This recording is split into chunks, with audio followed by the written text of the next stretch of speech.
सूरज अपनी लालिमा के साथ क्षितिज पर धीरे धीरे उभर रहा था। गांव सतपुरा की मिट्टी में हल्की हल्की नमी थी। बैलगाड़ियों की आवाज, मंदिर की घंटियां और औरतों की बातचीत से गांव की सुबह शुरू हो चुकी थी। मगर गांव का एक हिस्सा ऐसा था जहां अब तक सन्नाटा था। दलितों की बस्ती। यहां रहने वाले लोग गांव के लिए जरूरी हर काम करते थे। चमड़े का काम, सफाई, खेतों में मजदूरी। लेकिन फिर भी समाज ने उन्हें अछूत बना रखा था। इसी बस्ती में रहता था किसना, करीब 40 साल का मजबूत कद काठी वाला आदमी। उसकी मेहनती आंखों में एक आग थी, मगर समाज की बेड़ियों ने उसे झुका दिया था। किसना की पत्नी गंगा एक सीधी सादी औरत थी, जो हमेशा अपने परिवार की भलाई के लिए भगवान से प्रार्थना करती। उसके दो बच्चे थे। पहला रामू 12 साल का, जो पढ़ना चाहता था, लेकिन गांव का स्कूल उसे बैठने नहीं देता था। दूसरी सुहागी 8 साल की, जिसे ऊंची जाति के बच्चों के साथ खेलने की इजाजत नहीं थी। गांव के ठाकुर, ब्राह्मण और साहूकारों ने एक नियम बना रखा था। दलित लोग कुएं का पानी नहीं भर सकते थे। वे मंदिर में नहीं जा सकते थे। अगर कोई ऊंची जाति का व्यक्ति उनके साये से भी छू जाए तो उन्हें सजा मिलती थी। किसना इस अन्याय से जलता था, लेकिन उसने अब तक कुछ नहीं कहा था। एक दिन की घटना जो सब बदल देगी। उस दिन बहुत गर्मी थी। किसना सुबह से ठाकुर के खेत में काम कर रहा था, मगर अब सूख चुका था। गला सूखा, पसीने में तरबतर किसना कुएं की ओर बढ़ा। ठाकुर के लोग वहीं खड़े थे।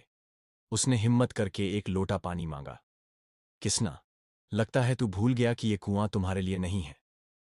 ठाकुर के छोटे भाई राजवीर ने उसे घूरते हुए कहा। किसना ने हाथ जोड़ लिए। मालिक, बस 2 घूंट पानी दे दो। पूरा दिन खेत में काम किया है। राजवीर ने हंसते हुए अपने साथी को इशारा किया। फिर उसने कुएं से पानी निकाला और किसना के सामने जमीन पर गिरा दिया। अगर पीना है तो मिट्टी से चाट ले। सभी लोग हंसने लगे। किसना की आंखों में गुस्से और बेबसी के आंसू थे, मगर उसने कुछ नहीं कहा। शाम को जब किसना घर लौटा तो रामू उसे दौड़कर मिला। बाबा, आज मैंने कुएं से पानी पिया। किसना के पैरों तले जमीन खिसक गई। क्या क्या किया तूने? रामू हंसते हुए बोला। बाबा, प्यास लगी थी तो मैंने ठाकुर के कुएं से 2 लोटे पानी भर लिए। वहां कोई नहीं था। गंगा का चेहरा सफेद पड़ गया। सुहागी डर से मां से लिपट गई।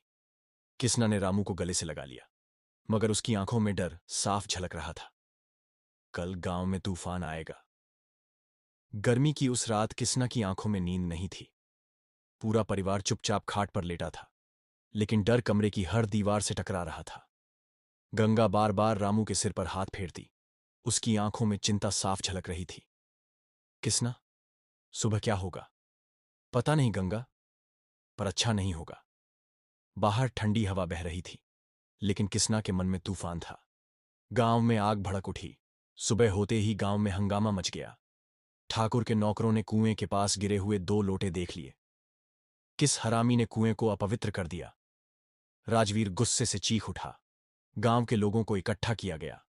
हर कोई जानता था कि यह काम सिर्फ दलितों की बस्ती से किसी ने किया होगा। गांव के ठाकुर बलदेव सिंह, राजवीर का बड़ा भाई, का गुस्सा 7वें आसमान पर था। अगर किसी नीच ने कुएं का पानी छुआ है तो उसे जिंदा जलाकर भस्म कर दूंगा। राजवीर आगे आया और चिल्लाया, जिसने भी यह हरकत की है वो खुद सामने आ जाए, नहीं तो पूरी बस्ती को सजा मिलेगी। रामू का सच सामने आ गया। गांव के किसी आदमी ने ठाकुर को बता दिया कि रामू ने कुएं से पानी पिया था। ठाकुर का चेहरा लाल हो गया। उस हरामी को पकड़कर लाओ। किसना के घर पर हमला। ठाकुर के आदमी दलितों की बस्ती में पहुंच गए। लाठी डंडों से लैस वे किसना के घर पर धावा बोल चुके थे। गांव के बड़े बूढ़े समझाने लगे, मालिक, बच्चा था, गलती हो गई, माफ कर दो। लेकिन ठाकुर के कानों पर जूं तक न रेंगी। किसना ने रामू को पीछे कर लिया। मालिक, बच्चा है, रहम करो। राजवीर ने किसना के गाल पर जोरदार तमाचा जड़ दिया। नीचों के बच्चे अब हमारे कुएं से पानी पिएंगे? तेरा बेटा बड़ा ठाकुर बन गया है। रामू डर के मारे मां के आंचल में छुप गया। बस्ती में आग लगा दी गई। गुस्से में ठाकुर ने हुक्म दिया, बस्ती को सबक सिखाने का वक्त आ गया है। ठाकुर के आदमियों ने किसना के घर में आग लगा दी। चारों तरफ धुआं ही धुआं फैल गया।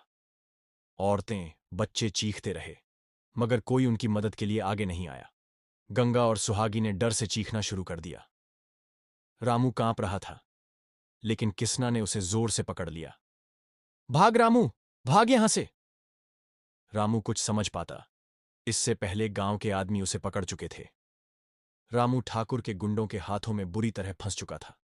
वह छूटने की कोशिश कर रहा था, लेकिन मजबूत हाथों ने उसे जकड़ रखा था। गंगा और सुहागी की चीखें आसमान फाड़ रही थीं। बस्ती जल रही थी। लोग इधर उधर भाग रहे थे। किसना गुस्से से लाल था, लेकिन कुछ कर नहीं सकता था। ठाकुर और उसके आदमी हंस रहे थे, जैसे उन्होंने कोई बड़ा शौर्य कर दिया हो। अब क्या करेगा किसना? राजवीर ने घृणा से कहा। देख लिया अपनी औकात। अब तेरा बेटा हमारे कुएं का पानी पीकर बच नहीं सकता। बलदेव सिंह, गांव का ठाकुर, आगे आया और बोला, सजा तय हो चुकी है। इस नीच को पूरे गांव के सामने ऐसा दंड मिलेगा कि दोबारा कोई अछूत ऊंची जाति के कुएं की तरफ देखने की हिम्मत भी नहीं करेगा। रामू के लिए मौत का फरमान गांव की चौपाल में सब इकट्ठा हो गए। ठाकुर ने ऐलान किया, इस नालायक बच्चे को गांव के बीचों बीच बांध दो और इसे कोड़े मारे जाएंगे। बस्ती के लोगों की आंखों में आंसू थे। मालिक, रहम करो, कुछ बुजुर्गों ने हाथ जोड़े। रहम? ठाकुर ने ठाका लगाया। हमने बहुत रहम कर लिया। अब यह दलित बस्ती भूल जाएगी कि वे हमारे बराबर खड़े होने की हिम्मत भी कर सकते हैं। रामू को घसीटकर चौपाल के बीच बांध दिया गया। किसना का गुस्सा फूट पड़ा। किसना अब और चुप नहीं रह सकता था। उसकी आंखों में गुस्से की ज्वाला थी। वह आगे बढ़ा और गर्जना की, अगर मेरे बेटे को एक भी कोड़ा पड़ा तो मैं खून की होली खेल दूंगा। गांव के लोग सन्न रह गए। एक अछूत ने ठाकुर को चुनौती दे दी थी। राजवीर आग बबूला हो गया। साले, तू जानता है किससे बात कर रहा है? किसना ने अपनी मुट्ठी भींच ली। जानता हूं ठाकुर, तू राजा नहीं है और मैं तेरा गुलाम नहीं हूं। गांव के बुजुर्गों ने किसना को चुप रहने का इशारा किया, लेकिन अब वह डरने वाला नहीं था। बलदेव सिंह ने ठहाका लगाया, अगर इतना ही बहादुर है तो आ और अपने बेटे को बचा। बगावत की पहली चिंगारी। किसना अकेला नहीं था। बस्ती के अन्य दलित भी धीरे धीरे एकजुट होने लगे। पहली बार भय के बजाय उनकी आंखों में गुस्सा था। गांव के ठाकुरों ने कभी नहीं सोचा था कि नीच कहे जाने वाले ये लोग आज उनके सामने खड़े हो जाएंगे। गांव की चौपाल में एक अजीब सी खामोशी थी। रामू रस्सियों से बंधा हुआ खड़ा था। उसकी मासूम आंखों में डर और बेबसी साफ झलक रही थी। ठाकुर के आदमी हाथ में कोड़े लिए खड़े थे। बस आदेश मिलने की देर थी। लेकिन इस बार हालात अलग थे। किसना अकेला नहीं था। उसके पीछे दलित बस्ती के लोग इकट्ठा हो गए थे। उनके चेहरे पर पहली बार डर की जगह गुस्सा और प्रतिरोध दिख रहा था। किसना की हुंकार। किसना ने आगे बढ़कर एक हाथ में जलती हुई लकड़ी उठा ली। अगर मेरे बेटे पर कोड़ा चला तो ये आग पूरे गांव को जला देगी। गांव के ठाकुर और पंडित हैरानी से एक दूसरे की ओर देखने लगे। राजवीर ठहाका मारकर हंसा, सुन रहे हो, ये नीच अब हमें धमका रहा है। लेकिन इस बार बस्ती के लोग पीछे हटने वाले नहीं थे।